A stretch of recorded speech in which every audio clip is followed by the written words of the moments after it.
Pendant toute leur vie, Éric Perrin et Martin Saint-Louis ont combattu les préjugés. Souvent, les parents disaient « Ah, ils sont bons, mais c'est donc de valeur qu'ils sont petits. Ils iront pas loin. » Ils les avaient appelés les Schtroumpfs.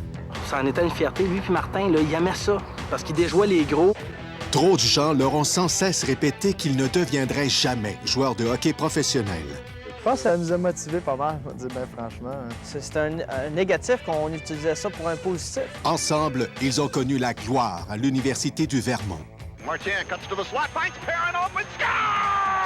Mais une fois leurs études terminées, aucune équipe de la Ligue nationale de hockey n'a voulu d'eux.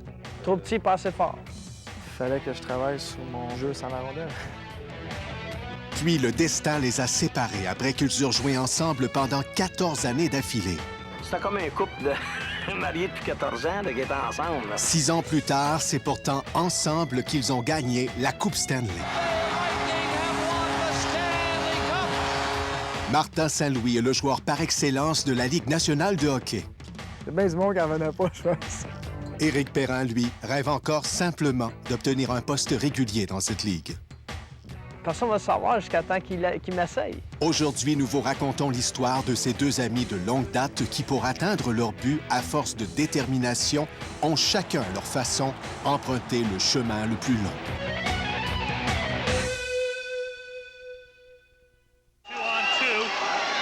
St. Louis going towards the front of the net. And the pass went towards St. Louis, but it was unable to get a stick on it. Perrin to Turcotte. Turcotte, shot, score!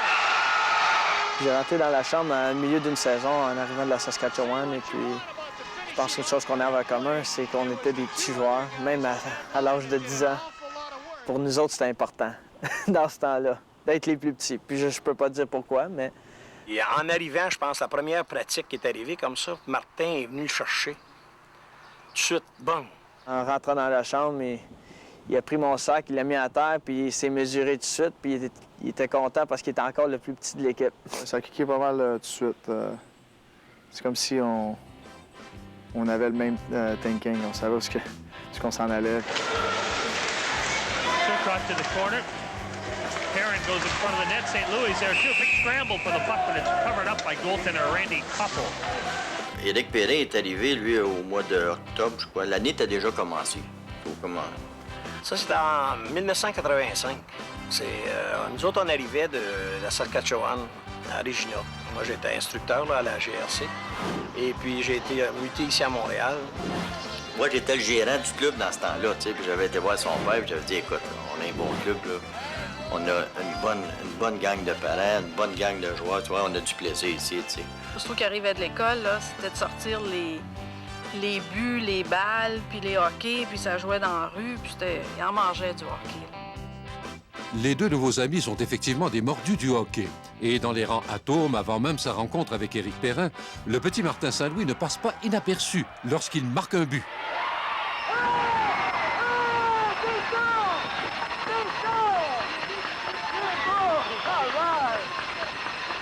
Il avait fait un dessin de joueur de hockey. Puis là, il dit dessus, un jour, je le sais, je serai joueur de hockey. Sur mes patins, je glisserai et je ferai des buts debout. Puis là, ici, les spectateurs applaudiront la vedette que je serai un jour. Mais il y a des petits bras, là. Il a fait des gens avec les petits bras en l'air, là, puis il disait « Hurrah, Martin, bravo, Martin ». Et le but compté par Martin Saint-Louis. Je trouvais ça formidable. Je dis ma parole. Je dis si jamais il se rend là, j'y fais laminer. Je l'ai gardé. Je trouvais ça, là.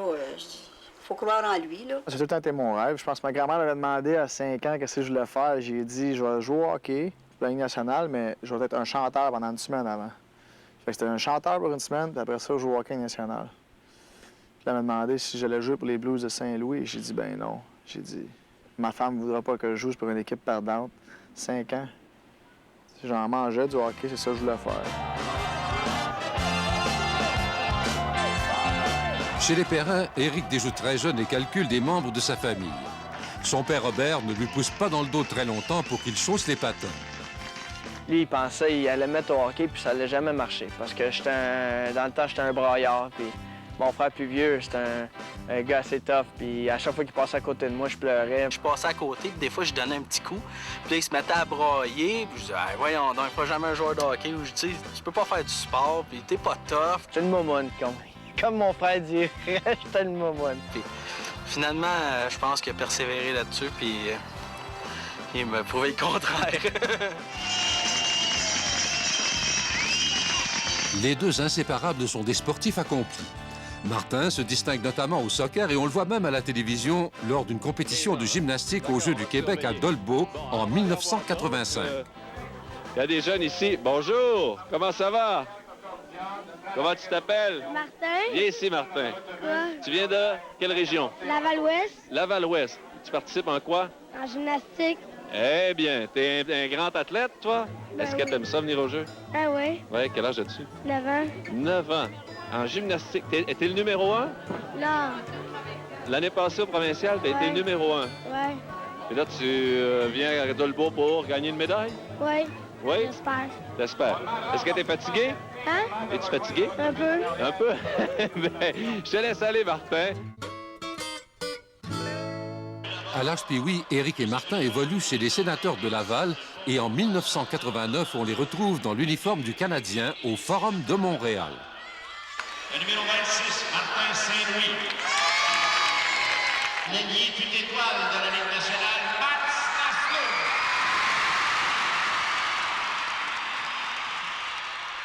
Station Idole, il y avait le 26. Il y a le 26 aujourd'hui, c'est ça. Quand il pouvait avoir le 26 dans un club, il prenait le 26. Ben, il était petit. C'est plus petit, il jouait pour le Canadien. C'est l'équipe que je regardais. Puis, je sais pas. Il était travaillant. Plus petit que son équipe. Moi, j'étais plus petit de mon équipe. Fait que, comme je me suis identifié à ça. Cette journée-là, chaque joueur des Sénateurs a le privilège de s'élancer devant Patrick Roy. Le petit numéro 26 prouve alors à son idole qu'il sait lui aussi comment épater les spectateurs.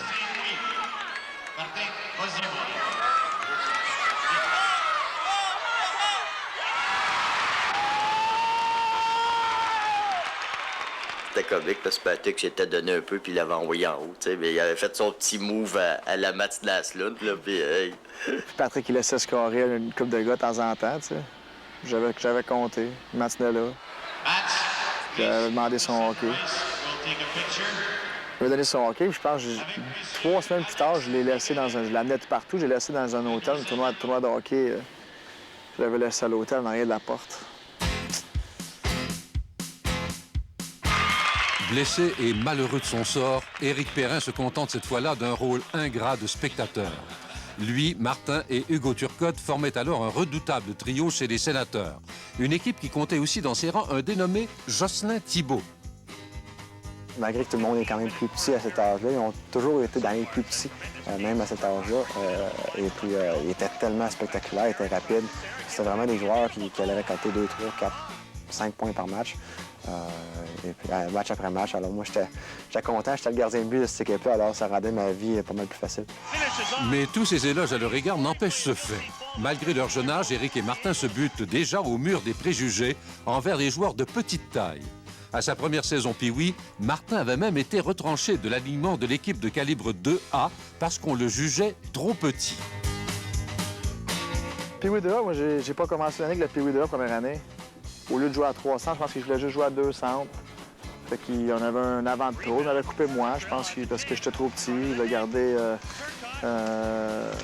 Éric comme joueur le petit. Il ne mesurait pas 5 pieds, 4 pieds 10, 80 livres, oui. C'était pas côté talent, côté fort, c'est sûr. C'était à cause du physique, c'est sûr et certain. Leur petit gabarit devient à toutes fins utiles un sujet de conversation redondant. Tout le monde répète à leurs parents dans les arénas qu'ils n'ont pas le bon profil de l'emploi. Souvent, les parents qui étaient assis en arrière de nous autres, là, disaient « Ah, ils sont bons, mais c'est donc de valeur qu'ils sont petits. Ils iront pas loin, tu sais, ils sont trop petits. » Ça, là, on l'a entendu souvent. Je pense que ça nous a motivés pas mal, je vais dire, bien franchement. Je pense qu'on a tout le temps aimé ça, prouver le monde qu'on était capable. Ça en était une fierté. Lui puis Martin, là, il aimait ça. Parce qu'il déjouait les gros, puis c'était, je pense, un challenge de plus qu'il y avait entre eux. Mais Éric et Martin ne se laissent pas affecter par toutes ces remarques. À 15 ans, malgré tout ce qu'il entend à propos de sa petite taille, Martin maintient quand même qu'il deviendra un jour joueur de hockey professionnel. Ça, c'est une rédaction qui avait lieu en 92. Puis c'était juste des mains, des points fermés. Puis il fallait qu'ils composent une rédaction sur ça. J'en suis venue à la conclusion que je continue à pratiquer ce sport uniquement pour un jour devenir populaire et y gagner ma vie. C'est un rêve très difficile à atteindre, mais je sais qu'un jour, ces mêmes mains s'ouvriront et ce sera mon art. Ça, c'est en 92. Ouais, ça, là, aïe, j'y crois encore. Après avoir été retranchés à leur première tentative au camp d'entraînement des Régents de Laval-Laurentides-Lanaudière, Éric et Martin réussissent la saison suivante à se tailler un poste au sein de cette formation de la Ligue de hockey Midget 3A. Les petits Saint-Louis et Perrin termineront alors respectivement premier et deuxième meilleur marqueur du circuit. Alors le gagnant, grâce à un dossier de 29 buts et 74 passes pour 103 points, il a été d'ailleurs le seul joueur à atteindre ce plateau cette saison des Régents de Laval-Laurentides-Lanaudière, Martin Saint-Louis. Bravo! Il était tellement bon à ce moment-là, je veux dire, par leur performance, par le nombre de points qu'ils pouvaient générer, qu'il fallait que tu les connaisses au moins par nom. Moi, je jouais pour les Forestiers de l'Abitibi. On avait la pire équipe, on était en dernière place dans la Ligue. Puis, Martin, Éric et Hugo Turcotte, eux, ils remplissaient les filets. Donc, j'avais à subir à chaque match contre eux autres. Je me disais, si je donnais 6 buts et moins, c'est un bon match pour moi. Je dis, même Mac Lachapelle, il jouait quand il jouait Midget 3 et le dimanche, au lieu d'aller voir le junior majeur, il venait voir les Régents. Puis il dit, je m'en viens voir le spectacle. Il m'en vient voir, ils les avaient appelés les Schtroumpfs. Quand je les ai vus là, avec les Régents, c'est là que tu t'es aperçu tout de suite là, que c'était 2 joueurs d'impact, 2 joueurs qui étaient un petit peu au-dessus de la moyenne. Et on savait qu'ils avaient beaucoup de talent, mais tout le monde parlait toujours de leur petite taille. L'étiquette qu'ils avaient, c'était d'excellents, bons petits joueurs. Ça m'est arrivé, je peux vous dire sérieusement, à plusieurs occasions, d'entendre des éclaireurs dire « Maudits, ils sont bons, mais c'est-tu de valeur qu'ils sont petits comme ça? » C'était le commentaire général, tellement que, normalement, moi, on se regardait pour dire pas un mot.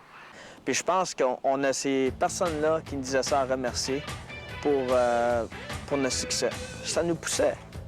C'était un négatif qu'on utilisait ça pour un positif.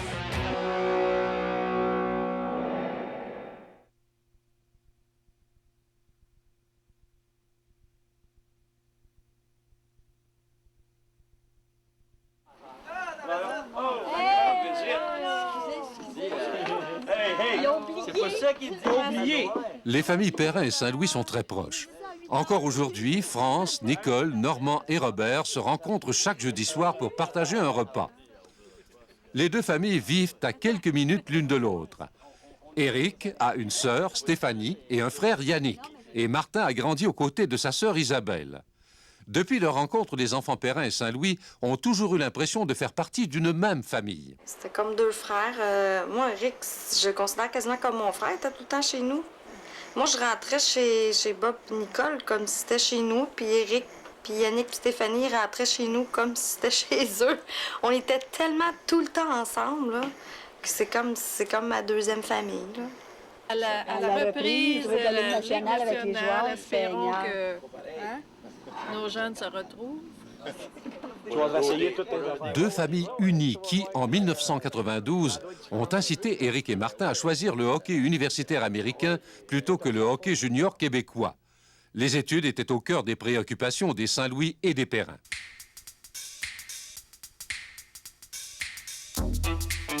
J'avais eu 32 universités qui avaient écrit pour avoir Martin. Puis c'est sûr qu'Éric, c'est à peu près la même chose. C'était une affaire de fou. Je sais pas, c'est pas 25, 30, qui leur offraient là, des bourses universitaires pour payer toutes leurs études. C'était 100 quelques mille là, dans ce temps-là. Là, c'était plus que 20 000 par année. C'est pas eux qui ont pris la décision, c'est moi. Mais c'est ceux qui poussaient à l'université américaine. Moi, je pensais qu'il y avait plus d'avenir avec l'école qu'avec le hockey. Moi, personnellement, là, avant qu'il arrive à l'université, je pensais pas aux Ligues nationales. Jamais. Non.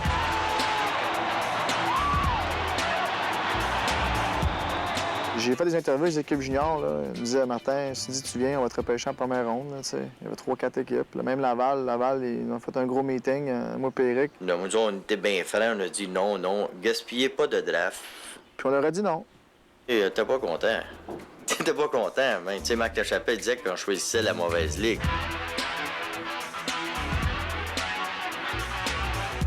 C'est deux écoles de pensée et chaque famille doit choisir l'avenue où elle est le plus à l'aise pour son rejeton. C'est pas populaire. C'est quoi qu'ils font? Pourquoi?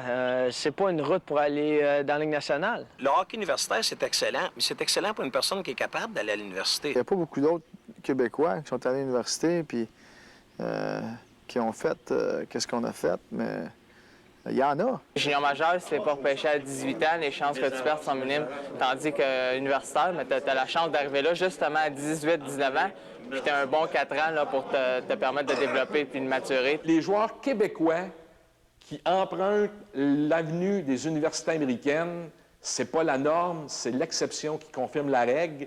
Et à un moment donné, il y en a une couple qui vont sortir. Si Rimouski ne me repêchait pas, je m'en allais au collège américain, ça c'est 100% sûr. Les Hounds de Notre-Dame, Vincent Le Cavalier.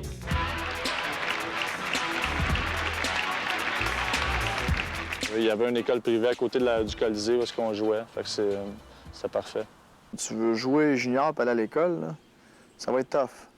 Je sais que dans le junior, il y a 70 matchs, puis c'est tout par autobus, puis c'est dur d'étudier. C'est encore tough aussi, là. Tu peux pas... Voyons. Tu peux pas me dire, le gars, il y a une game à Rimouski le mercredi soir, là, puis il joue pour Shawinigan, là.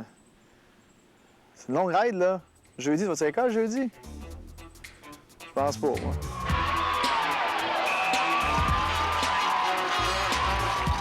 Je suis certain que ça se fait d'aller à l'école junior majeur. Ça prend de la volonté. Ma deuxième année junior majeur, j'ai été nommé joueur étudiant au Canada. Alors, tu sais, j'étais un gars qui aimait ça à l'école. C'est sûr que Martin Saint-Louis, par le cheminement qu'il a emprunté, peut influencer d'autres jeunes Québécois, d'autres jeunes joueurs des Maritimes à emprunter l'avenue des universités américaines au détriment de l'avenue de la Ligue de hockey junior majeur du Québec. Moi, je me disais, si je vais faire une nationale, je vais le faire que j'aille là ou que j'aille à l'université ou que j'aille junior. Mais si je la fais pas, je vais être prêt à affronter la vie avec un diplôme. Éric et Martin sont maintenant prêts à prendre le chemin qui les mènera à l'université. Mais ils doivent choisir la bonne institution scolaire. L'Université du Vermont coiffera celle du Maine au fil d'arrivée. On est parti une fin de semaine, on a choisi d'aller visiter le Maine, tu sais. Le Maine qui était une grosse équipe de hockey à l'université, tu sais. Il y avait Paul Toya qui jouait là, les deux frères Ferraro. Ils voulaient continuer leur route ensemble. Et puis, c'était la façon de le faire, universitaire. Là, les deux avaient une offre de la même université. C'était leur chance de continuer ensemble. On pensait qu'en allant à l'Université du Vermont, on allait avoir un peu plus de temps de glace qu'à l'Université du Maine avec tous les bons joueurs qui étaient là. On a demandé pourquoi tu veux venir au Vermont. Fait qu'on dit, ils ont besoin de nous autres, eux autres. Le Maine n'a pas besoin de nous autres, ils sont forts. Ici, ils ne sont pas forts, ils ont besoin de nous autres. Nous, on s'en vient ici. On s'en vient ici les relever. C'était comme si on voulait faire une différence, sentir que tu as fait une différence. Ben, dis, on trouvait ça fort. Moi, je trouvais ça fort comme réponse. Je dis qu'ils ont du confiance en eux autres, tu sais.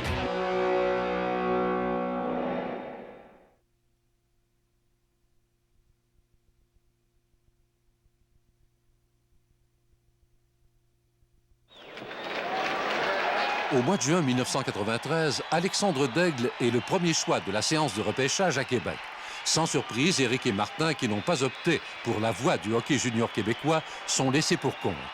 Le jeu des comparaisons avec Alexandre est inévitable, parce qu'ils se souviennent de lui comme adversaire dans les rangs mineurs.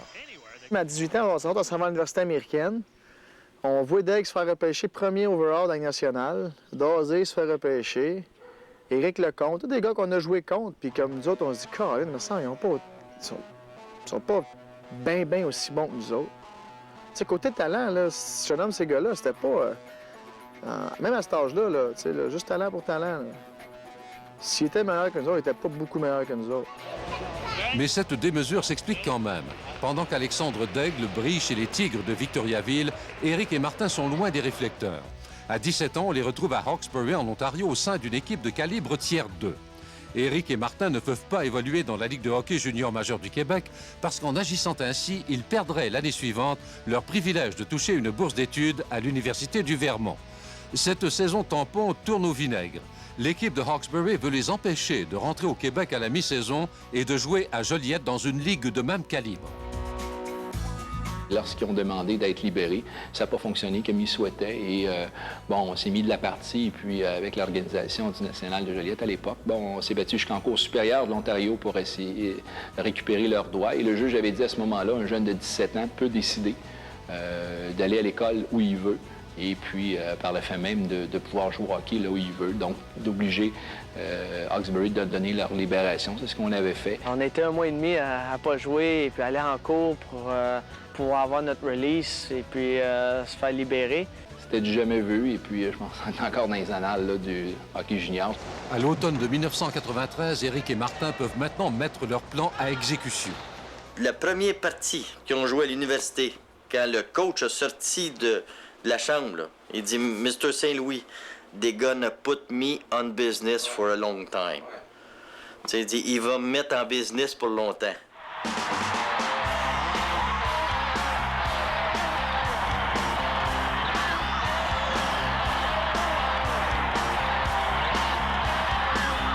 Tout de suite, quand ils sont arrivés, c'est sûr que ça a apporté beaucoup d'enthousiasme. Mais il dit, on s'en vient ici pour monter le club. Puis là, le coach, ben, ah ouais? Mais, ah oui, parce que... L'année avant leur arrivée, on avait vraiment une équipe médiocre. Ils partaient les deux là, ensemble, là, pour, avec la rondelle. Là. Ça se levait dans la salle, là, tout le monde criait, les frissons. C'est vraiment des partisans fanatiques.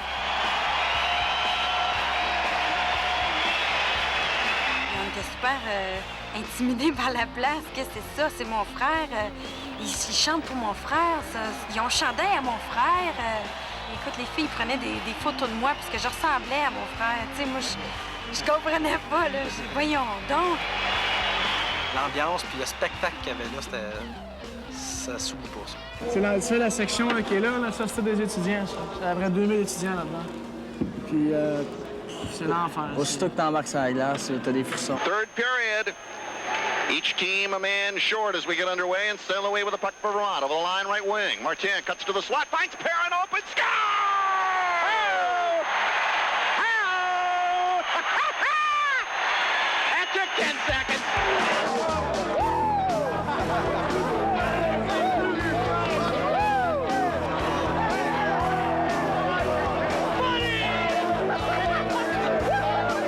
Et là-bas, ils ont été traités comme des rois. Le monde en faisait de la folie.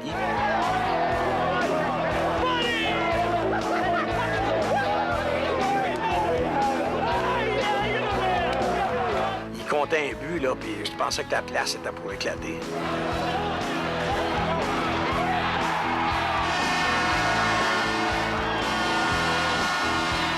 Ils ont laissé leur marque, ça va rester, ça.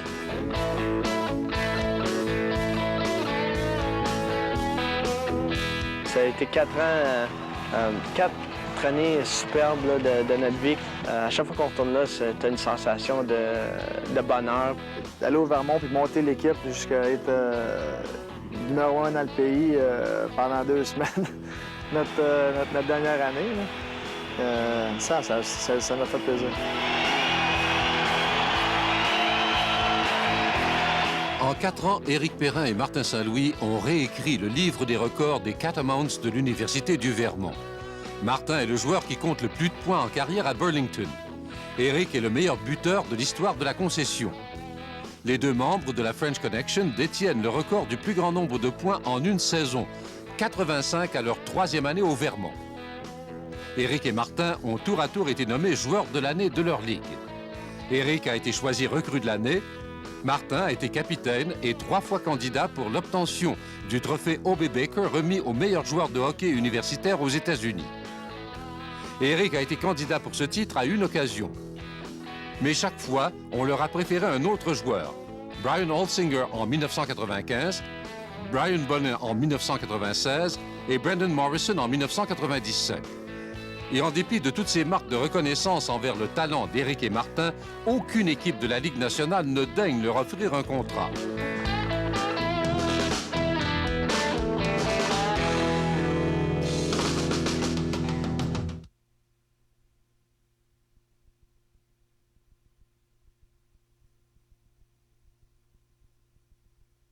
En 1997, au terme de leur stage universitaire, ni Martin Saint-Louis ni Éric Perrin ne reçoivent d'offre d'une équipe de la Ligue nationale.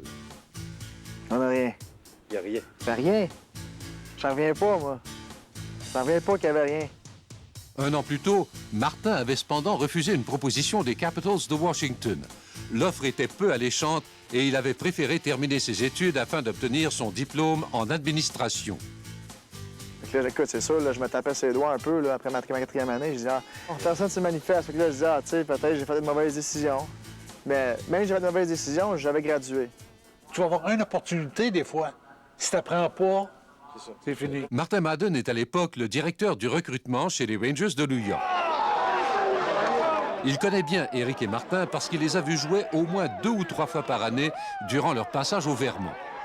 Martin Madden ne se défile pas. Comme tous les autres dépisteurs, il n'a pas recommandé l'embauche des 2 super vedettes du hockey universitaire américain. C'est pas les coéquipiers, c'est Saint-Louis puis Perrin qui dirigeaient les attaques. Je pense que si on était 6 pieds 1, il n'y a aucun doute qu'il y aurait eu des équipes de la Ligue nationale qui seraient venues nous signer tout de suite. Éric et Martin sont alors carrément victimes, encore une fois, des préjugés envers les joueurs de petite taille. C'est un peu la mentalité de chaque club professionnel. Un petit joueur doit prouver à tous les jours qu'il est capable de jouer. Un gros joueur doit te prouver qu'il n'est pas capable de jouer. C'est en plein, ça. Oui, c'est vrai, ça. C'est exactement ça. Ça, jamais je vais signer ça. Tout le monde nous parlait, ben, tu sais, on va le mettre avec un gros, on va y mettre avec un gros, on va y mettre avec un gros. Ils ont tous fait ça tout le temps. On va le mettre avec un gros, c'est eux autres protégeaient le gros. Il y a des gens qui, visiblement, sont passés à côté de la traque, comme on dit en québécois. Mais c'est vrai. Le gros, là, ils veulent tellement le repêcher, là, ils viennent le voir 10 fois puis attendent qu'il performe une game, tu sais. Tu sais, il a performé, aucun n'est correct, il est bon. Le gros joueur, on va l'attendre, il est plus gros. C'est ça le monde du hockey. Les recruteurs, ils venaient à l'université, tu sais. Puis à chaque fois qu'ils venaient, les jeunes ils performaient. Puis là, ils revenaient, puis ils revenaient. Puis tu sais quoi, t'attends-tu qu'il y ait une game qui performe pas, quoi? Ils ont toujours plus à prouver. C'est vrai. C'était un petit peu la même chose avec moi. Depuis que je jouais junior, j'étais 150 livres, 145 livres. Personne ne pensait que tu pouvais jouer dans la Ligue nationale à cette année. Parce que, comme je te dis, les petits joueurs dans ce temps-là étaient dénigrés énormément. Dans l'ancienne ligue, là, ça jouait plus physique, puis je pense que les dépisteurs ne voulaient pas prendre trop de chance. Il me manquait un pouce, mais c'est un gros pouce. Quand je jouais junior, défenseur de Saint-Pierre, ça ne peut pas jouer dans la Ligue nationale, à moins que tu sois un défenseur excessivement offensif. Il faut que le petit joueur, il t'en donne continuellement. Régent Houle a lui aussi vécu cette frustration comme parent. Son fils, Jean-François, est un joueur de petit gabarit qui a joué dans les rangs universitaires américains et qui n'a pas réussi ensuite à percer l'alignement des équipes de la Ligue nationale. Régent Houle apporte cependant un regard différent sur l'ensemble de la situation. C'est pas seulement les parents des petits joueurs qui sont frustrés, c'est les parents, point, qui sont frustrés ou sont malheureux de voir leur fils ne passe pas, qui peut être pour différentes raisons. Il y en a un qui peut avoir un gros gabarit, mais il n'est pas assez mobile. Mais un fait demeure. Éric Perrin et Martin Saint-Louis ont dominé de manière incontestable le circuit universitaire américain et on les a quand même boudés. Les 2 jeunes hommes qui ont pratiquement toujours joué ensemble se demandent maintenant si leur belle complicité sur la patinoire ne commence pas à jouer contre eux. On était comme un package deal. On était les gars qui ont joué ensemble toutes les années, qui étaient plus forts ensemble qu'individuellement. Le monde pensait qu'ils peuvent seulement qu'avoir du succès ensemble. Il faut les garder ensemble. Puis là, il n'y avait pas de club qui était prêt à avoir 2 petits joueurs dans leur équipe. Il y a un point qui est encore pas tellement clair pour tout le monde, c'est que c'est quel qui était le meilleur des 2. Saint-Louis était probablement un petit peu plus vite. Perrin le complétait très, très bien. Martin Saint-Louis était un meilleur patineur et puis que ses chances de réussir étaient meilleures à cause de cet aspect-là. Éric, je pense, c'est un meilleur buteur pur que Martin. Martin, il y a un feu dans les yeux là, qu'on a remarqué du moment qu'il est arrivé au Vermont. Martin Saint-Louis va battre quelqu'un 1 contre 1, va sortir la jambe, puis il va être passé, puis le défenseur, même s'il pèserait 500 livres, ne sera pas capable de l'arrêter. Dans le cas d'Éric Perrin, lui, il n'aura pas la même facilité. Il va falloir qu'il le batte avec une feinte, puis là, c'est beaucoup plus difficile qu'avec la vitesse. En désespoir de cause, Éric et Martin se tournent donc vers l'équipe favorite de leur enfance. Ils tentent de convaincre le directeur général du Canadien, Régent Houle, un homme de hockey qui les connaît bien, de leur accorder une chance. Demain, il va aller voir Éric Perrin et Martin Saint-Louis, deux petits gars de Laval, deux anciens dirigeants. Dans le fond, c'était une belle rencontre parce que je les connaissais déjà, puis j'avais un préjugé favorable envers eux aussi, les deux garçons. 3 fois qu'il y avait eu le téléphone du Canadien. Ils l'ont fait revenir 2 fois au Forum. Ces deux gars-là étaient formidables, cette patinoire. Puis là, il attendait le téléphone de Régent Houle, là. Puis là, je pense qu'il est venu 3 heures après pour dire que non, il voulait se grossir. On voulait mettre l'emphase sur avoir une équipe plus grosse, plus robuste, parce qu'on jouait contre Washington, Philadelphie, Boston, des équipes qui étaient New Jersey, même New Jersey, des équipes qui étaient très imposantes physiquement. Ils n'ont pas voulu. Tu sais, je respecte les décisions. C'est sûr que j'étais déçu, là. C'était frustrant. Je peux pas te mentir. J'avais mal pour eux autres. J'avais mal pour eux autres. Je les voyais se promener, là, faire les 100 pas autour de la table. Je me rappelle, 2 petits peu de chez nous, puis Caroline. Il a fallu qu'ils disent oui, là. Ça dit qu'ils embarquaient tout de suite, s'en allait à Fredericton, de finir l'année là. On demandait rien, là. Tu sais, là, salaire minimum, n'importe quoi, là. Mais moi, c'est un contrat, là. Je veux juste que quelqu'un me donne une chance. C'est des enfants, dans le fond, là. Ils pensent que leur rêve va se réaliser, là. Puis tu te fais dire non. Il n'était pas des patates, Régent, parce qu'il y en avait... il y avait 29 équipes qui nous ont donné, tu sais, qui nous ont même pas rencontré rien. Fait que, tu sais, tu peux pas le blâmer, là. Il était pareil comme les autres, là. Après, tu vois le joueur compter des buts comme il a compté, puis être premier compteur de la Ligue nationale. Ça veut dire qu'ils ne l'ont pas vu. Ça, c'est sûr et certain. Ça peut arriver. Éric Perrin reçoit finalement une invitation pour le camp d'entraînement du Canadien. Mais l'expérience s'arrêtera là. Martin Saint-Louis, lui, préfère l'invitation des sénateurs et à Ottawa, il subit le même sort que son copain Éric à Montréal. Il ne dispute aucun match. Tu peux en nommer bien du monde qui se font inviter. Ils te regardent-tu? Je pense pas. Mais tu joues pas à des games d'exhibition, c'est sûr qu'ils te regardent pas, là. T'es juste là pour comme t'es un numéro, là. Ils ont besoin, mettons, de 60 joueurs pour le camp, pour faire 4 équipes de 15, mais t'es juste là pour aider les autres. Non, mais je suis dans l'office avec Jacques Martin. Puis, je pense que c'était John Johnson, le GM. Fallait que je travaille sur mon jeu sans la rondelle. Il y avait raison, peut-être. Je suis sûr que j'avais beaucoup de travail à faire là-dessus. Mais j'étais pas le seul. Il y en avait beaucoup d'autres.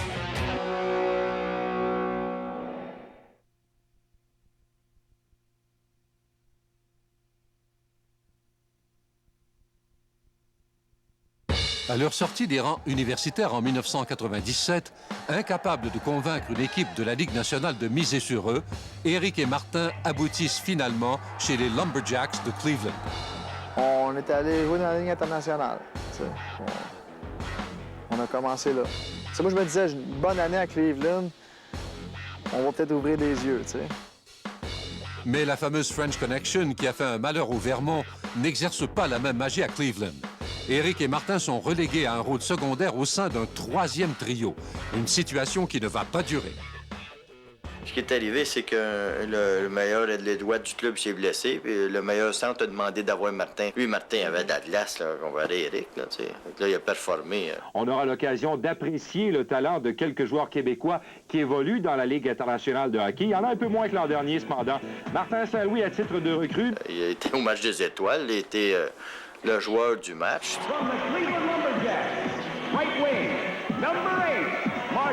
Le numéro 8 de Cleveland, de Martin Saint-Louis. Pour Beaufait à Saint-Louis. Le tir et le but! Marqué par Martin Saint-Louis. Lui, il a eu la chance de montrer, regardez comment je peux jouer, tu sais. Fait que c'est là que ça s'est dévié, puis que là, il a eu une chance de pouvoir signer, je pense, avec Calgary, avec le firme de Calgary. 2 jours après le match des étoiles, les Flames de Calgary offrent un contrat à Martin Saint-Louis. Il terminera la saison dans la Ligue américaine. Après 14 années d'affilée à jouer ensemble et à se deviner sur la patinoire, Éric Perrin et Martin Saint-Louis ne feront plus partie dorénavant de la même équipe.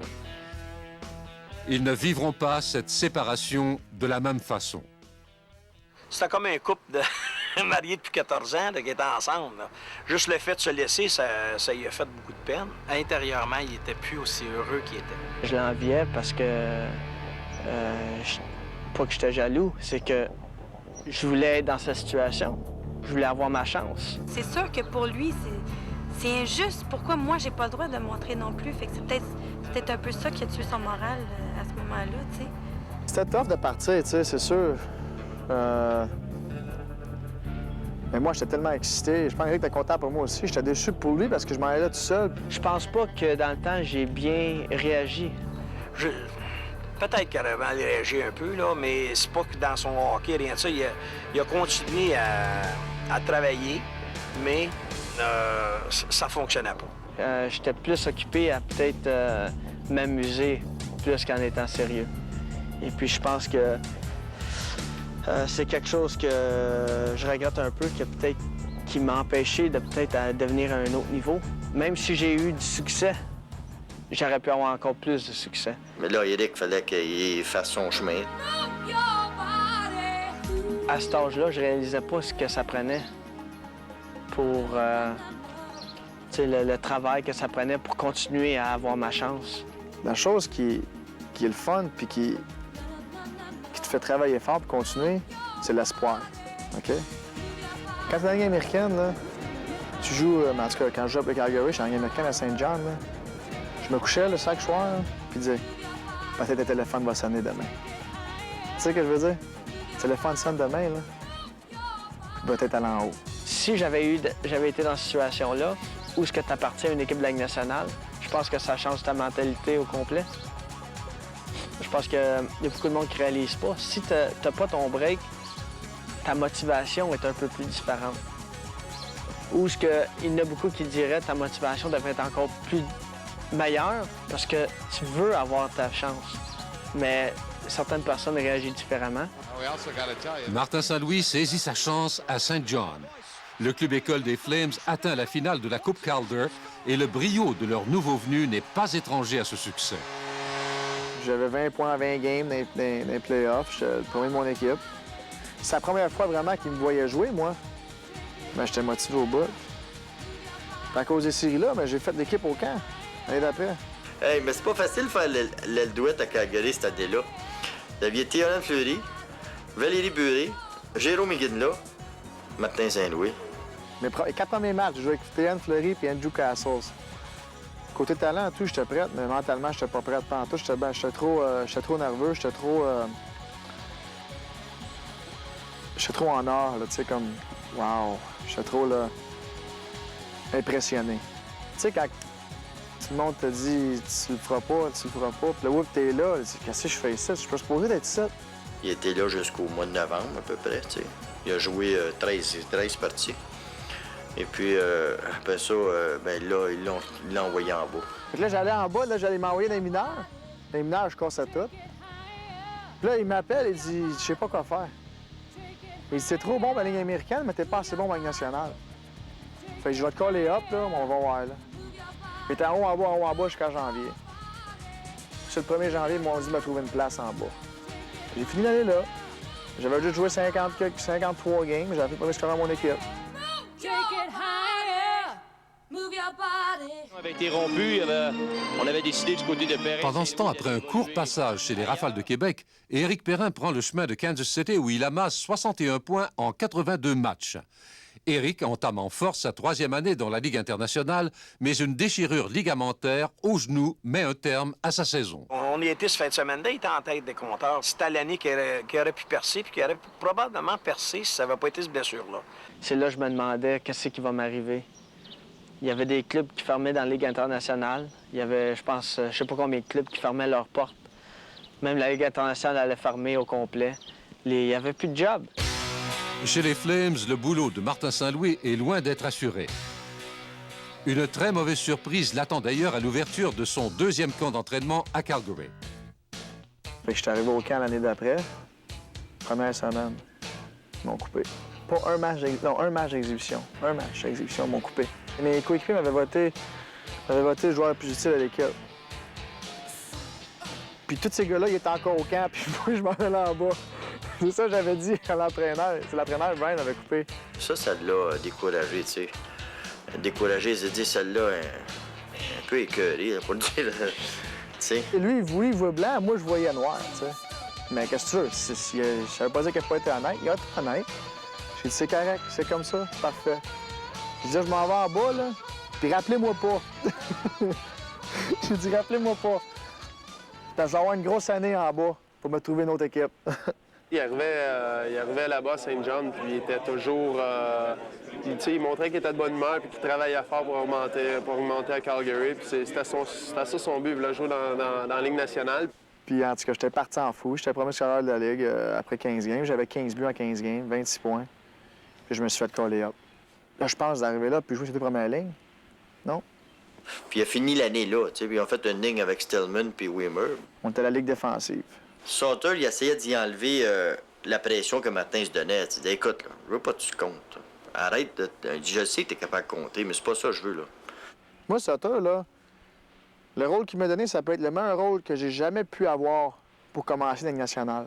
Je veux que t'empêches l'autre de compter. Je veux pas que tu fasses d'erreur. C'est ça, concentre-toi là-dessus. Moi, je suis fou comme un balai. Je suis en Ligue nationale, j'ai un rôle. Hey, tu vas me dire de faire la Zamboni, tu vas me dire de ramasser le tape, là. Ça me dérange pas, moi. Je suis en Ligue nationale. Plus l'année allait, je pense que plus il se rendait compte que mes habiletés, que j'avais du potentiel pour continuer à m'améliorer. Fait que j'ai eu mon meeting à la fin de l'année, tout a bien été. Il était content. Il disait que, oui, je vais revenir, gros été. Puis là, ils se font mettre dehors 2 jours après. Fait que là, ouais, c'est tough. Ce qui se passe, là.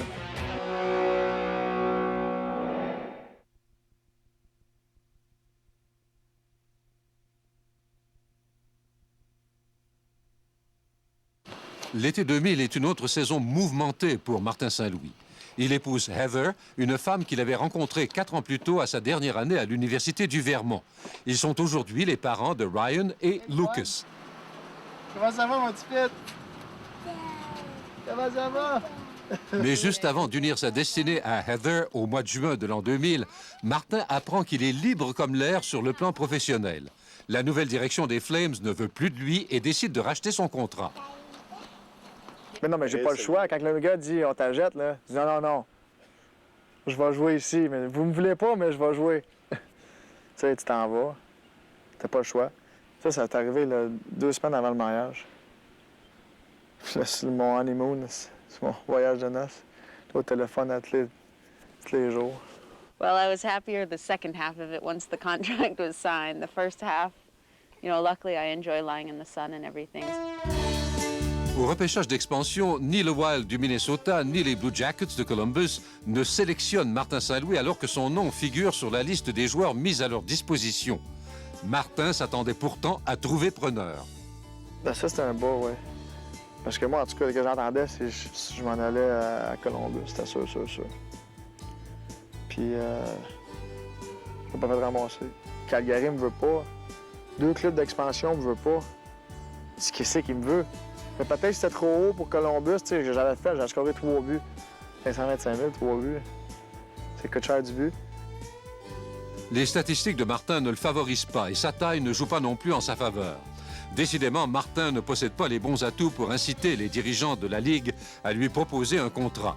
Il ne répond pas aux exigences de l'emploi. Là, j'ai la piqûre, là. Hey, j'ai l'expérience nationale. C'est la piqûre, là. Je vais retourner là. Yes! Pendant ce temps, Éric Perrin ne perd pas sa passion du jeu. Il est remis de sa blessure au genou et partage dorénavant sa vie avec Karen, une femme qu'il a rencontrée pendant sa convalescence à Kansas City. Ils sont aujourd'hui les parents de la petite Alyssa et d'Austin, le fils de Karen né d'une union précédente. Et à l'été 2000, pendant que son copain Martin se cherche un emploi en Amérique du Nord, Éric, sous l'influence de son agent, réoriente sa carrière vers l'Europe. Il m'a dit, si tu as confiance en moi, tu vas m'écouter. Il dit, tu vas aller en Finlande, tu vas aller là, tu vas aller regagner ta confiance, tu vas finir dans les 5 premiers compteurs, puis mec, tu finisses dans les 5 premiers compteurs, tu vas voir, tu vas revenir. Et puis, j'étais un peu pas sûr de ça. Puis j'ai dit, OK, je vais mettre ma confiance en toi, je vais le faire.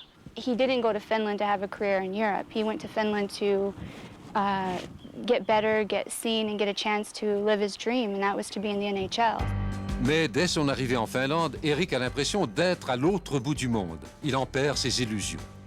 Il était dans la chambre, puis j'étais dans la chambre, puis il a dit, Père, je me demande ce que je fais ici, tu sais. Puis là, il était vraiment là, bas, rien de ça, puis il se questionnait, là. J'étais au point où je voulais lâcher. Je voulais m'en retourner. If someone in Finland said, well, you don't belong in this league, you're not good enough, then definitely that was discouraging. J'ai demandé de me faire échanger. J'ai tout de suite été à un autre club un mois après. Là, on lui a remonté le moral, puis son époux, je pense, qui était avec lui cette année-là, c'est sa première année, il lui a remonté le moral. I try to be a cheerleader for him because he knows in his heart that he has what it takes. C'est mon épouse qui me poussait puis qui me disait, écoute, on n'est pas venu ici pour demande pour un échange, mais on va continuer à se batailler. Pendant ce temps, en Amérique du Nord, l'obstination de Martin Saint-Louis finit par lui valoir un emploi. Le Lightning est la seule équipe à lui garantir un contrat de la Ligue nationale. Peu utilisé, il est de plus le joueur le moins bien payé de la Ligue. Les 20 premiers matchs, je jouais pas. J'étais 4e ligne, industriel, 4e ligne. Donc là, je dis, il y en a encore une fois, là, tu sais. La première partie qu'il joue, il joue 1 minute 50. Sa 4e ligne, il joue 1 minute 50. T'sais. Là, il m'appelle après la game, je dis, ah, d'accord, il dit, t'étais bien placé. T'étais bien placé, en tout cas, t'avais un bon siège. Fait que, ouais, je suis pas capable de jouer ici. Puis je vais jouer. Tu sais, je suis 4e ligne à Tempo, puis on a gagné 5 games dans les 20 premières. Mais là, il perdait, il gagnait pas quand t'aimes pas. Tout le monde disait d'eux autres, tu sais. Mais... Puis là, nous autres, il regardait jouer, il dit, comment ça fait? Il peut faire jouer, tu sais, il peut. Ouais, je suis allé voir le Dig, là, j'écoute, là, tu sais. J'ai dit, je veux que tu saches, là. Peut-être que tu le sauras jamais, mais je veux que tu le saches, OK? Que moi, je pense que je peux jouer sur ces 3 premières lignes, puis avoir du succès. Le soir, il l'a scratché. Là, il m'appelle, il dit, je joue pas. Il dit, ah, crème, le coach, il t'a montré que tu peux faire sa 5e ligne aussi. Qu'est-ce que tu veux faire? Mais Steve Ludzik se ravise et se laisse tenter par l'idée d'accorder plus de temps de glace à son petit allié droit. Je pense qu'on n'avait pas donné une grosse chance. Puis là, il commençait, puis là, tu le voyais sur la glace, wow, tu sais, il est capable. Là, au moins, il y a quelqu'un qui redonnait la rondelle, tu sais. Avec les autres joueurs qui jouaient avant, là, ils donnaient la rondelle, là, hop, c'est parti. Oublie ça, elle revient pas. L'expérience s'avère concluante, mais à la mi-saison, Steve Ludzik est remplacé par John Tortorella. C'est au tour d'un autre entraîneur de donner un nouvel élan à la carrière de Martin en lui accordant sa confiance. J'arrivais au camp, là, puis tard, chez les 2 premières lignes, il fallait pas que je score 14 buts en 7 games pour que quelqu'un me regarde. And here's a breakaway for St. Louis. In on Snow. He scores! Quand il m'a donné cette confiance-là, je l'ai pris puis je l'ai pas donné. À sa 2e campagne avec le Lightning, Martin Saint-Louis marque 16 buts en 53 matchs, mais une fracture de la cheville met un terme à sa saison et l'empêche de poursuivre sa progression. Ses performances lui valent enfin un peu de reconnaissance. Martin Saint-Louis est sur le point d'obtenir sa part du gâteau. Il m'appelait aux 20 minutes, il me dit comment est-ce qu'il était rendu. Là, il dit, hey, père, signe, là, tu sais. Là, ça s'est finalisé, là, puis il dit, à qui tu veux dire ça, là? Il dit, 1 million cette année, puis il dit 1 500 000 l'année prochaine. Il dit, à qui tu veux dire ça? Il dit, j'ai gardé le crayon. Parce que le statut de Martin vient de changer radicalement, un certain malaise s'installe entre lui et Erik. Même si leur amitié est intacte, leurs conversations deviennent alors plus tendues. Il y a eu un moment où les conversations, c'était court, tu sais. On se donnait des mots d'encouragement, mais je savais que pour lui, c'était un peu sensible. Nos conversations étaient tough. J'étais fragile, je voulais pas l'écœurer avec ça. Lui, il voulait pas que je me sente mal pour lui. Puis moi, j'y disais, Martin, continue à avoir du succès. Le plus de succès que t'as, le mieux que c'est pour moi. Tu es en train de prouver qu'il y a de la place pour les petits joueurs. C'est ultra rapide. Regardez comment il se laisse bien déporter. Martin connaît justement beaucoup de succès. Il amasse 70 points à sa 3e saison à Tampa Bay et il est même invité au match des étoiles. Pendant ce temps, en Finlande, Erik a un regain de vie alors qu'il change d'équipe pour une 4e fois en 3 ans. Il termine au 5e rang des marqueurs grâce à une fiche de 46 points en 56 matchs. Ça a été une très bonne année. Ça a été l'année où le point tournant, je pense, de ma carrière, c'était vraiment cette année-là. Il était méconnaissable. Sa façon de penser, son vouloir. J'ai vieilli, j'ai plus responsable, et puis je suis revenu sur Terre. C'était un autre Éric, au niveau, disons qu'il tombait en homme, là. Mon style de vie a changé. Yeah, I definitely think he's matured, and I think that shows too in his relationships with the guys. Avec tout ce qu'on a eu à subir en Finlande, avec l'entraînement, je regardais ces jeunes-là travailler, puis j'ai dit, j'ai jamais fait ça, moi, quand j'avais cet âge-là. Puis c'est ça qui me manquait. Puis je regrette de ne pas avoir fait ça, mais là, j'ai dit, j'ai encore le temps. J'ai commencé à réaliser, hey, je suis en arrière.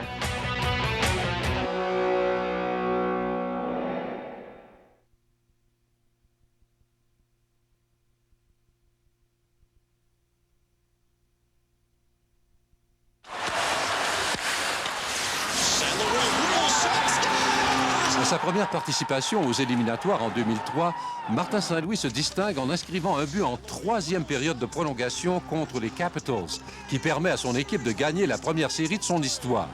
Au 2e tour, le Lightning sera éliminé par les Devils. Drôle de coïncidence, à l'été 2003, ces deux mêmes équipes se tournent vers la Finlande et tentent d'embaucher Éric Perrin. Là, c'était New Jersey ou Tampa Bay. Ça a été... New Jersey voulait le signer, puis Tampa Bay aussi. Il n'y en avait pas un avant, là, il y en a deux. Et là, Martin, il parlait, puis Martin voulait l'avoir à Tampa Bay. Il était voir le gérant, puis il a demandé, t'es intéressé à Éric? Et puis, je veux juste être certain que tu veux pas le signer parce qu'il a 28 ans, puis c'est peut-être sa seule chance. Mais je veux juste être sûr que Tampa, il ne signe pas juste pour dire, OK, on va être un bon joueur des mineurs. Éric Perrin participera finalement à 3 matchs préparatoires avant d'être retranché et cédé aux Bears de Hershey dans la Ligue américaine. Ils m'ont vraiment regardé. Je pense qu'ils ont été contents avec ce que j'ai fait. Mais c'est dur parce qu'on a une la meilleure équipe de la Ligue, quasiment. Mais Éric déchante rapidement à son arrivée à Hershey. Dès le premier match de la saison, l'entraîneur décide de le retirer de l'alignement. L'entraîneur m'a mis dans les estrades. Il a décidé que c'était moi qui ne jouais pas. Et je revenais de l'Europe. Personne ne me connaissait. J'ai été voir l'entraîneur. Lui, il dit, écoute, je te connais pas, je pense pas que tu es meilleur que ces gars-là. Et puis, je scorais un but ici, je scorais un but là. Puis j'avais peut-être 5 minutes de temps de glace. Finalement, l'entraîneur a dit, écoute, là, je te montre sa 3e ligne. J'ai monté sa 3e ligne, puis là, ce temps de glace, je scorais. Finalement, je suis devenu son gars. Son gars qu'il utilisait pour tout. À Tampa Bay, Martin Saint-Louis est lui aussi utilisé à toutes les sauces. Il est la tête d'affiche d'une équipe qui aspire maintenant à la Coupe Stanley. Le petit joueur, dont personne ne voulait il n'y a pas si longtemps, est devenu un joueur indispensable. On découvre son immense talent. Il n'est pas grand, mais il joue comme un gars qui est plus gros. J'ai jamais été un joueur qui a peur des mises en échec. C'est un gars que je connais, un de mes chums, puis je pense que lui, sur la glace, là, il n'est pas ami avec personne. Il patine vite, il est intelligent sur la patinoire, il fait des jeux incroyables. Une petite cible. Une petite cible qui bouge vite, là. C'est dur à frapper, hein? C'est dur à poigner. Et Markov empêche le dégagement. Et Saint-Louis s'amène. Il est vite. Il est vite d'ici à 15 pieds. Sur une longueur de patinoire, tout le monde est pas mal égal. Mais d'ici à 15-20 pieds, il y a une réaction formidable. Il explose.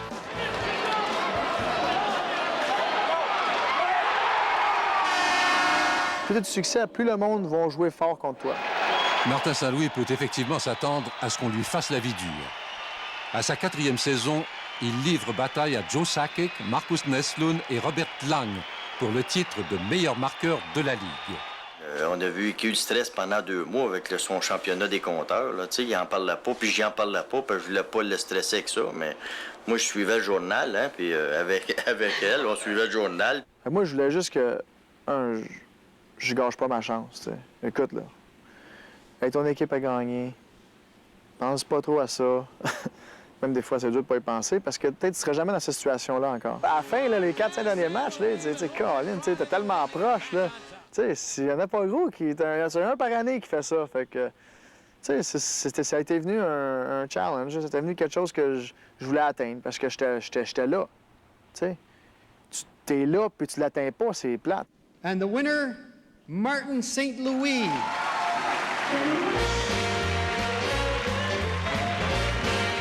Bon, j'étais content, j'en revenais pas, tu sais. Il y a bien du monde qui en revenait pas, je pense. Une méchante gang. Une méchante gang, hein? Mais qu'est-ce que tu veux? Ça en va à quelqu'un. Si Martin Saint-Louis aurait été le premier compteur de la Ligue nationale dans l'organisation du Canadien, là, ça aurait été le bonheur total.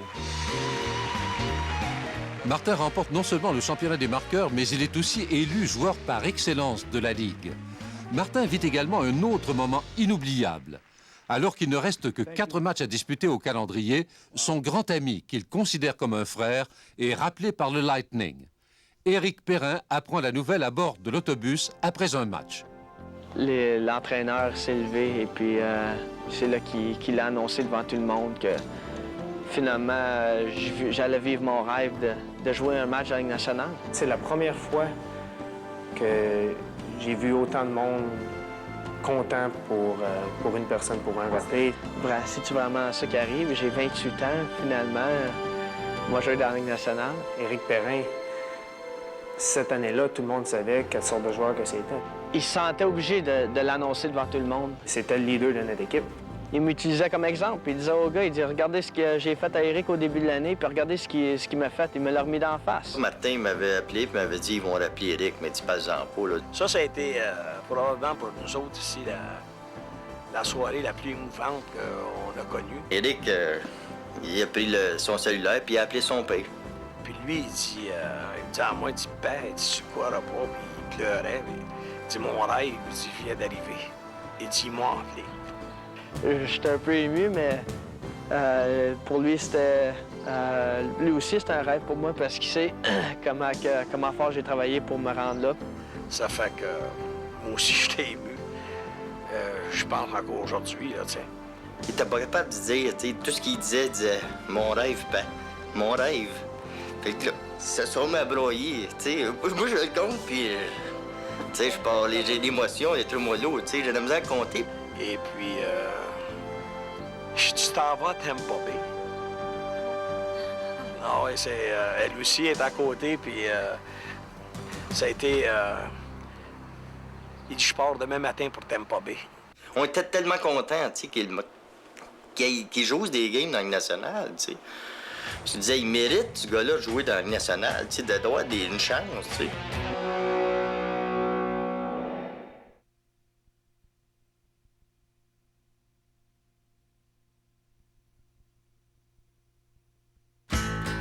À ses débuts dans la Ligue nationale, Éric Perrin participe aux 4 derniers matchs du Lightning en saison régulière. Muté à un 4e trio, Éric est blanchi de la feuille de pointage. Mais il conserve néanmoins sa place dans l'alignement en vue des séries éliminatoires. Je pense que j'étais plus nerveux que lui. Je voulais tellement qu'il saisisse sa chance, tu sais, là. J'étais sur le banc un peu plus longtemps que les autres. Fait que j'ai pris la chance d'apprendre. Un gars comme Vincent puis Brad Richards, c'était des joueurs de centre. J'essayais de regarder comment les autres jouaient. Tous les chiffres que je le voyais jouer, il y a quelque chose qui se passait sur la glace. En première ronde des séries, c'est encore un but de Martin Saint-Louis en prolongation qui propulse son équipe au tour suivant. Le Lightning a alors rendez-vous avec le Canadien. C'est déjà trop d'émotions pour la famille Perrin. L'histoire du Forum, là, j'oublierai jamais ça. Là, je l'ai fait de voir Éric patiner dans le Lightning contre le Canadien. On pleurait. De voir les 20-22 000 personnes, là, puis tu vois ton jeune patiner, là, avec les photos il montrait les photos de Richard, puis de Béliveau. Là, vous voyez tout l'acheminement, là. Puis là, tu vois encore, là, qui m'a appelé, là, dans la chambre, là, puis qu'il en pleurait, puis qu'il savait plus quoi faire, qu'est-ce qu'il a dû faire, parce qu'il était découragé en Finlande. Puis là, il est sur la glace, puis il patine, puis contre le Canadien. Là. Ça a été... C'est indescriptible. Bien saisi par Modine. Et attention devant le filet de tir. Au départ de Perrin. Il est venu proche. Il est venu proche. Non, mais il est venu proche. Il est venu proche. Don et Théodore, il l'a volé, là. Le Lightning élimine le Canadien et ensuite les Flyers pour accéder pour la première fois de son histoire à la finale de la Coupe Stanley. Moment d'euphorie pour Martin Saint-Louis qui, drôle de coïncidence, se retrouve confronté aux Flames de Calgary, l'équipe qui avait cessé de croire en lui 4 ans plus tôt. Mais moi, j'avais aucune rancune, du tout. Non, parce qu'ils m'ont donné la chance d'atteindre mon rêve. L'aventure d'Éric en série se termine malheureusement pour lui en demi-finale. Il n'endossera pas l'uniforme en finale après avoir pris part à 12 rencontres. Je suis rentré à la fin, puis tu te sens un peu de trop, on dirait. Mais les gars ont été corrects. Mais il a bien fait dans les séries, il a très bien joué. L'entraîneur a changé son line-up la 5e game de Philadelphie, je pense, parce qu'il voulait aller un petit peu plus gros. Puis c'est normal. Mais il est sûr qu'il était déçu, mais il comprenait ça.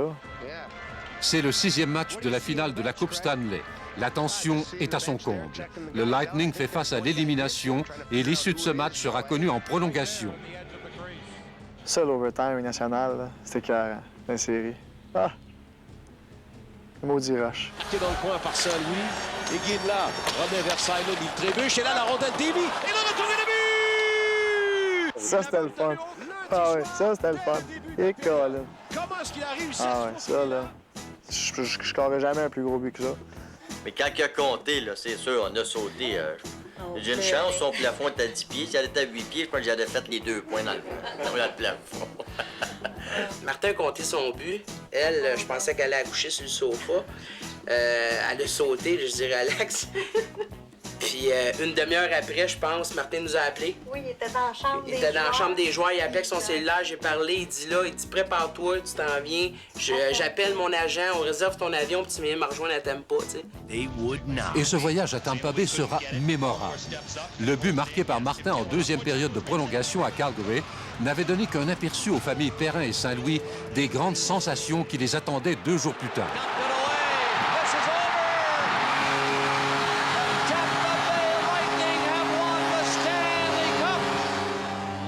Ce soir-là, au beau milieu de ce débordement de joie, on célébrait la réussite d'une organisation tout entière. Mais au centre de la patinoire, il y avait aussi 2 petits Lavallois qui n'auraient jamais osé croire que leur destin tordu les conduirait jusqu'au jour où ils gagneraient ensemble la Coupe Stanley. C'est comme un livre, une histoire qui a été écrite, où on était les deux avec la Coupe Stanley, où c'est deux jeunes qui ont grandi ensemble toute leur vie, qui ont joué au hockey ensemble toute leur vie. Je pense que Walt Disney n'aurait même pas pu penser écrire un film comme ça. Il a été la chercher. Il a été chercher, il a voulu cette couple-là, il a travaillé fort pour ça. Ah ouais, c'est débile. Débile. Dans la chambre, j'en venais pas. All the way from Laval, Québec! Ça faisait pas de sens tout de suite. Au lieu de prendre l'autoroute, ils ont pris le chemin de campagne, mais ils sont rendus pareil. Quand j'ai vu ma femme, mon enfant, mes parents, tout, là, mes chums, j'étais plus émotionnel là. Tu sais, là, de voir tout le monde dit que nous autres sont là depuis longtemps derrière de moi. Puis on est là, je le fais vivre ça. Là. J'étais tellement content. On était assis à côté de Bob et Nicole quand ils ont gagné la Coupe Stanley, là, puis ils étaient vraiment, vraiment contents. Puis nous autres, on était contents pour eux autres, qui vivent ça avec nous autres, parce qu'on s'est toujours suivis, puis que là, on se retrouve ensemble.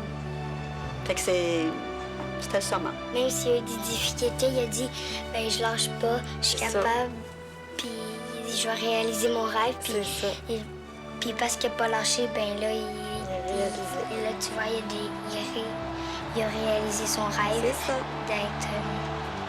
de gagner la Coupe Stanley, puis là, il l'a eu.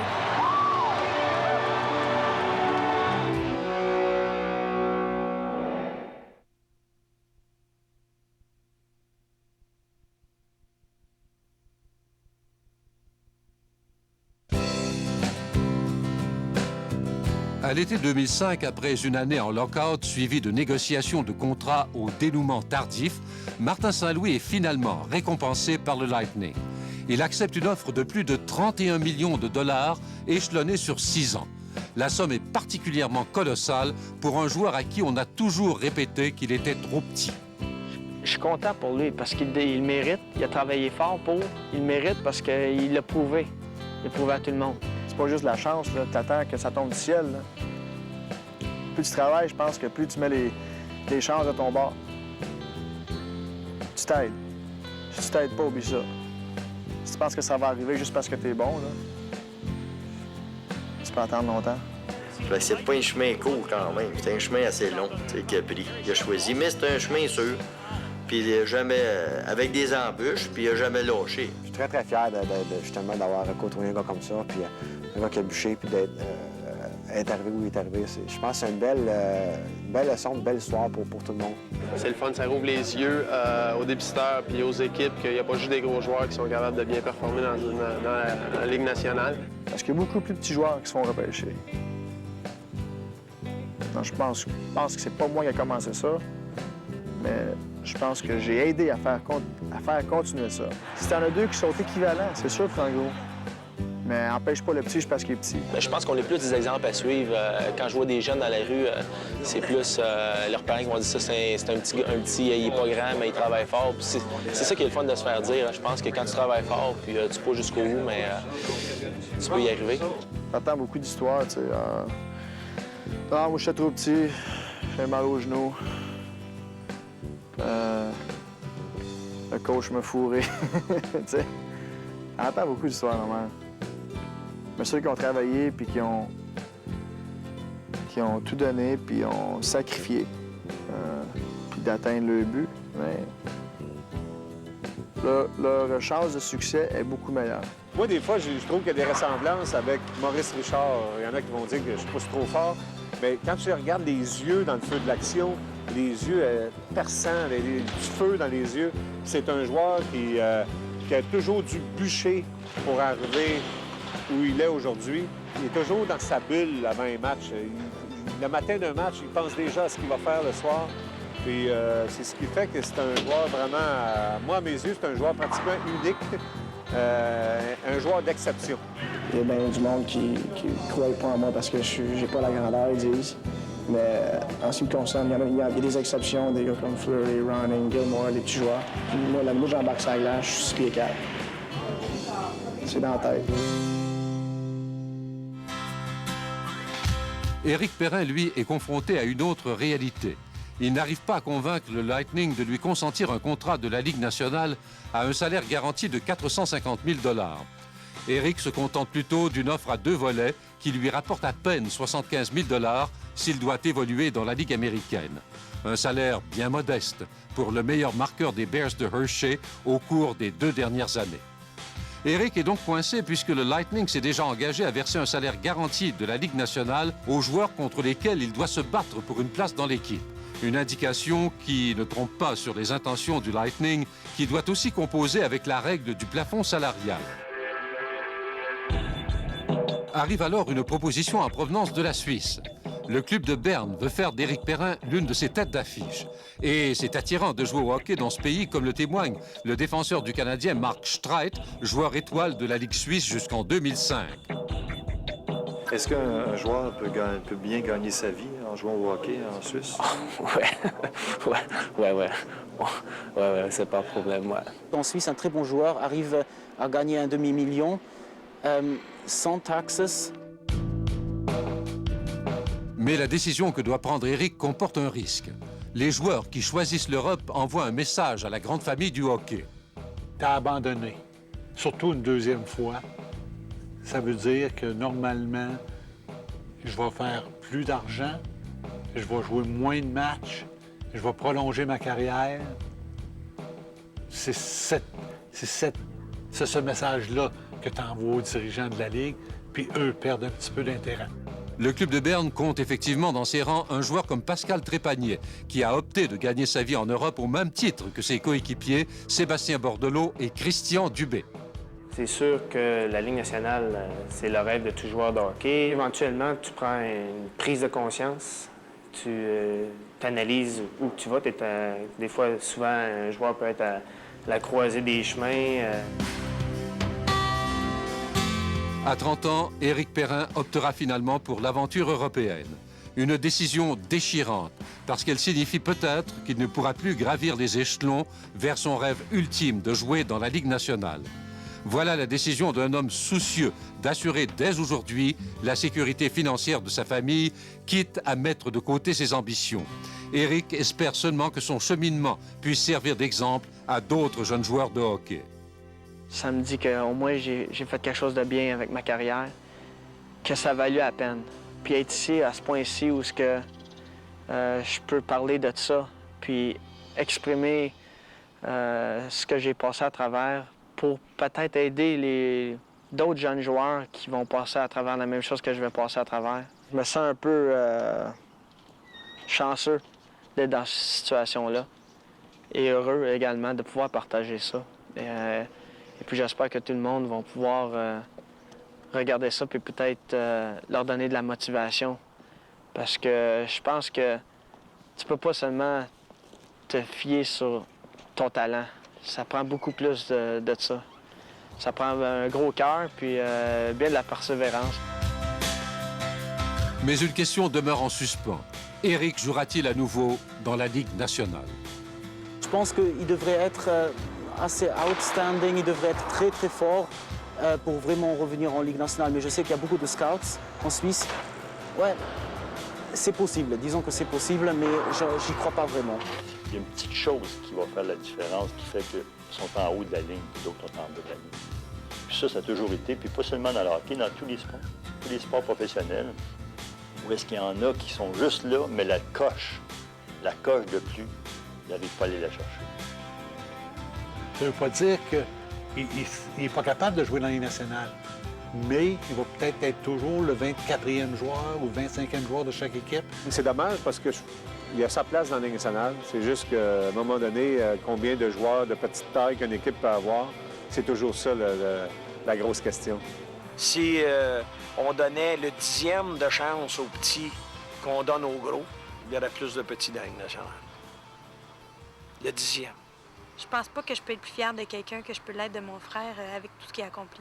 Éric m'a toujours, je pense qu'il m'a aidé à être un meilleur joueur. On s'est poussé les deux. Puis je pense qu'il serait pas venu, peut-être je serais pas autant le joueur que je suis aujourd'hui.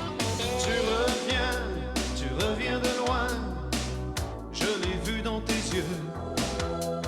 Tu reviens, plus rien dans les mains, mais tu reviens le cœur plein.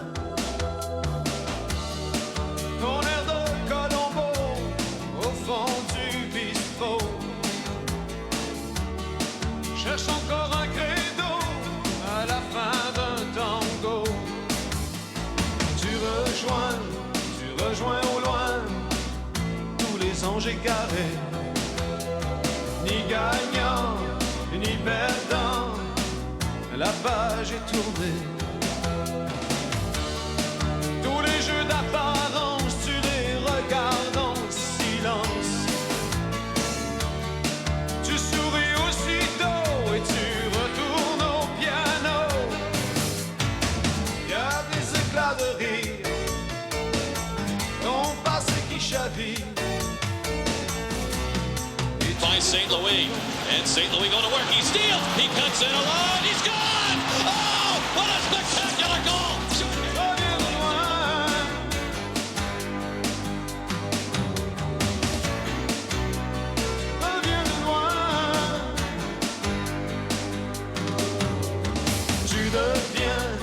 Tu deviens comme un étranger à la croisée des chemins. Qui sait d'où tu viens? J'ai cherché le pourquoi, je n'ai vu derrière toi que la poussière du temps emportée par le vent. Il y a des éclats de rire, ton passé qui chavire, et tu défends ton cri, ta vision et ta vie. Je pense que ça prend un peu plus que la passion pour faire, je pense, que ce que j'ai fait. Ça te prend un but dans la vie, puis pour moi, c'était de faire de la Ligue nationale à tout prix. Puis j'ai jamais abandonné sur le rêve de réussir, et puis j'ai eu de l'aide sur mon chemin de toutes sortes de monde, puis j'ai eux autres à remercier, puis, mais j'ai aussi également moi-même, j'ai travaillé assez fort pour me rendre là, puis, mais ça a été très, très long. Moi, dans ma tête, quand j'ai commencé ce chemin-là, je le voyais pas comme le chemin le plus long. Je le voyais comme mon chemin.